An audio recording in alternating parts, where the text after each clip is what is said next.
Amazing facts about Spain. दोस्तों, क्या आप हमें एक ऐसे देश का नाम बता सकते हैं जिस देश में लड़कियों को सबसे कम उम्र में ही शादी करने की मंजूरी बड़ी आसानी से दे दी जाती है? क्या आप हमें ऐसे देश का नाम बता सकते हैं जिस देश में घूमते वक्त यदि आप वहां के शाही परिवार के बारे में कुछ भी बुरा भला कहेंगे तो वहां के नियमों के अनुसार आपको जेल भी हो सकती है? ये एक ऐसा देश है जहां के लोग जापान के बाद पूरी दुनिया में सबसे ज्यादा उम्र तक जीने की क्षमता रखते हैं।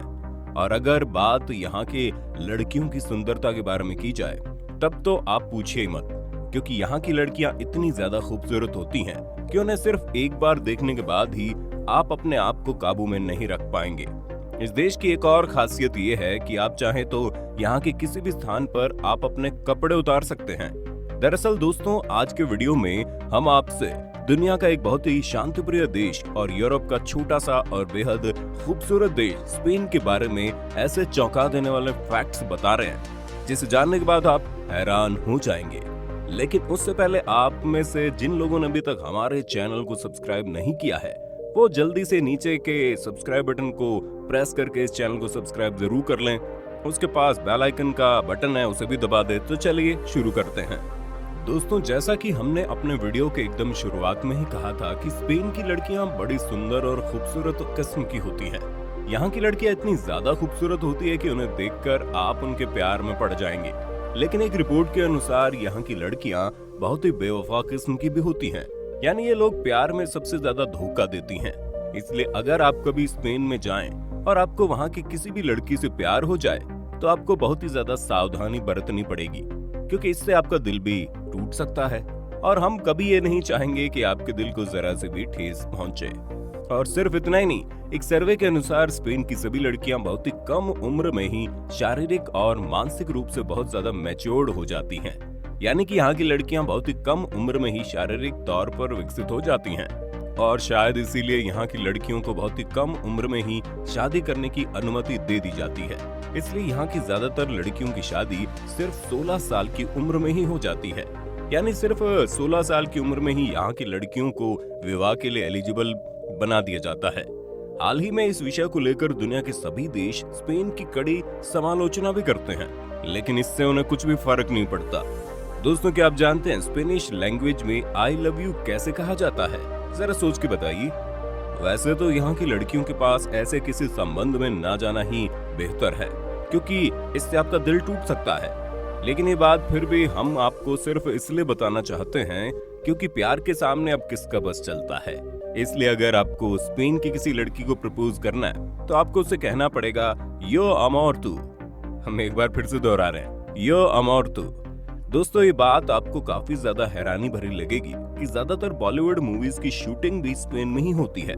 जी हाँ दोस्तों, यूरोप के दूसरे देशों की तुलना में ज्यादातर बॉलीवुड मूवीज की शूटिंग स्पेन में ही की जाती है। और ऐसा इसलिए क्योंकि स्पेन में कुछ इतने सुंदर सुंदर जगह हैं जो शूटिंग करने के लिए एकदम परफेक्ट माने जाते हैं।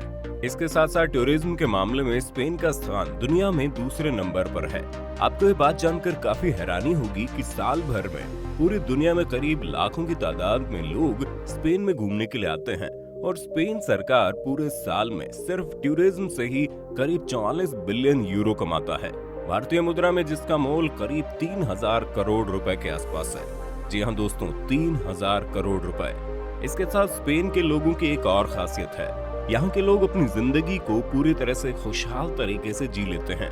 यहाँ के लोग जैसे पैसे को कमाते हैं ठीक वैसे उन पैसों को अपनी जरूरत के हिसाब से खर्च भी करते हैं और इसीलिए यहाँ के बड़े बड़े शहरों में टेंशन नाम की कोई चीज ही नहीं है।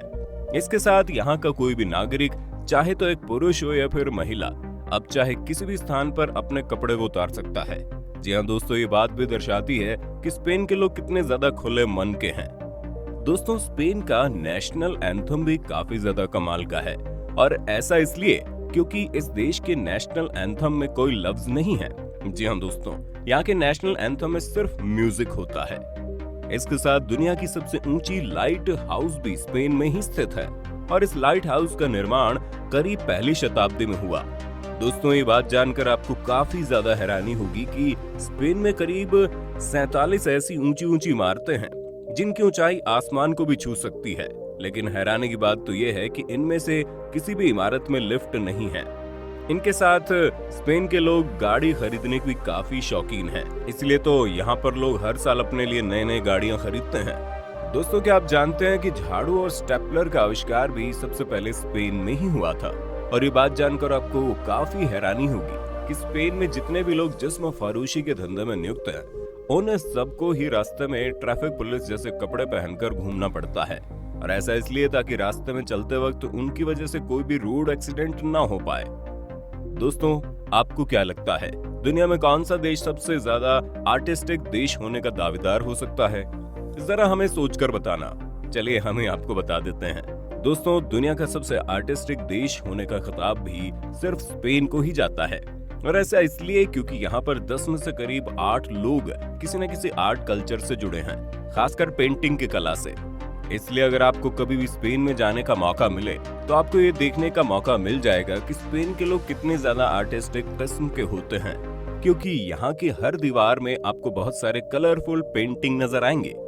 दोस्तों, ये बात तो आप में से शायद सभी जानते होंगे कि स्पेन की राजधानी का नाम मैड्रिड है। लेकिन क्या आपको ये पता है कि मैड्रिड असल में कोई स्पेनिश शब्द नहीं है? जी हाँ दोस्तों, असल में मैड्रिड नामकरण एक अरेबिक वर्ड मायरा से हुआ। अरेबिक में मायरा का अर्थ होता है धाराओं का मिलन स्थल। दोस्तों, जैसा कि हमने आपको इस वीडियो के एकदम शुरुआत में ही कहा था कि जापान के बाद दुनिया में औसत उम्र के हिसाब से स्पेन के लोग ही लंबी उम्र तक जीने की क्षमता रखते हैं। दुनिया में औसत उम्र के हिसाब से जापान के लोग ही सबसे लंबी उम्र जीते हैं। जापान के सभी नागरिकों की औसत उम्र करीब 85 साल है। लेकिन इस विषय में स्पेन भी जापान से काफी ज्यादा पीछे बिल्कुल भी नहीं है। स्पेन के सभी नागरिकों की औसत उम्र 83 साल है। यहाँ के लोग बहुत ही ज्यादा हेल्दी और फिट किस्म के होते हैं। दोस्तों, स्पेन के कुल जनसंख्या का करीब 85% लोग ही अपने आप को कैथोलिक क्रिश्चियन होने का दावा करते हैं और यहाँ के लोग नियमित रूप से चर्च में भी जाते हैं। इसके बाद यहाँ की कुल जनसंख्या में से करीब 3,50,000 लोग खुद को प्रोटेस्टेंट क्रिश्चियन होने का दावा करते हैं। इसके बाद यहाँ पर करीब 4 लाख लोग मुसलमान और 15,000 लोग यहूदी समुदाय से हैं। इसलिए दुनिया के बाकी देशों की तरह स्पेन में भी आपको कई धर्म के लोग देखने को मिलेंगे। दोस्तों, जब बात स्पेन की हो रही है तो बुल फाइटिंग का जिक्र ना हो, ऐसा हो ही नहीं सकता। बुल फाइटिंग एक बहुत ही खतरनाक खेल है और इस खेल के चलते हर साल स्पेन में करीब 100 से ज्यादा लोगों की मौत हो जाती है। लेकिन फिर भी ये खेल यहाँ पर बहुत लोकप्रिय है। हर साल इस खेल का आयोजन होता है। दोस्तों, इसके साथ आपको ये बात जानकर काफी हैरानी होगी कि अगर आप स्पेन के शाही परिवार के बारे में किसी भी प्रकार की समालोचना करते हैं तो आपको लगभग 2 साल की सजा भी हो सकती है। दोस्तों, स्पेन का ऑफिशियल नेम है किंगडम ऑफ स्पेन और यहाँ की आधिकारिक भाषा है स्पेनिश। इस देश का सबसे बड़ा शहर और यहाँ की राजधानी मैड्रिड। दोस्तों, स्पेन की कुल जनसंख्या 4 करोड़ 65 लाख के आसपास है और अगर बात क्षेत्र के हिसाब से की जाए तो कुल क्षेत्र के हिसाब से स्पेन का स्थान दुनिया में 52वें नंबर पर आता है, क्योंकि स्पेन का कुल क्षेत्र करीब 5,05,990 स्क्वायर किलोमीटर के आसपास है। इसके साथ स्पेन यूरोप के बाकी देशों के मुकाबले में सबसे कम पॉपुलेशन डेंसिटी वाला देश है। यहाँ पर हर स्क्वायर किलोमीटर में करीब 95 लोग रहते हैं। यहाँ पर लोगों के रहने के लिए बहुत सी जगह हैं और दूसरी तरफ अगर बात हमारे देश भारत की करें तो यहाँ पर जमीन तो बहुत दूर की बात है। ज्यादातर लोगों के पास रहने के लिए घर भी नहीं है। तो दोस्तों, आज के लिए बस इतना ही। स्पेन को लेकर आपकी क्या राय है ये आप हमें कमेंट करके बता सकते हैं। और अगर आपको ये वीडियो पसंद आया तो इसे लाइक करने के साथ साथ अपने दोस्तों में शेयर भी कर देना। और अगर आप हमारे चैनल पर नए हैं तो चैनल को सब्सक्राइब भी कर देना।